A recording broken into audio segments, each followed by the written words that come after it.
ஐயூர் கிராமத்தில் பிரபாகரன் பிறந்தநாள் விழா நாம் தமிழர் கட்சி சார்பில் இனிப்பு வழங்கி கொண்டாட்டம். மதுரை மாவட்டம் அலங்காநல்லூர் அருகே ஐயூர் கிராமத்தில் விடுதலைப் புலிகள் தலைவர் பிரபாகரன் பிறந்தநாள் விழாவை முன்னிட்டு நாம் தமிழர் கட்சி சார்பில் இனிப்புகள் வழங்கி பள்ளி மாணவ மாணவியருக்கு நோட்டு புத்தகம் வழங்கும் நிகழ்ச்சி நடைபெற்றது.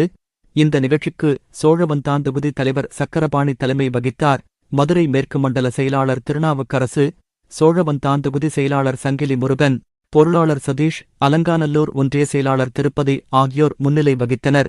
இதில் பாலமேடு நகர செயலாளர் சந்துரு மற்றும் நிர்வாகிகள் ஆறுமுகம், சதீஷ் கண்ணன் மற்றும் பலர் கலந்து கொண்டனர். முன்னதாக கட்சிக் கொடியேற்றப்பட்டு இனிப்பு வழங்கப்பட்டது.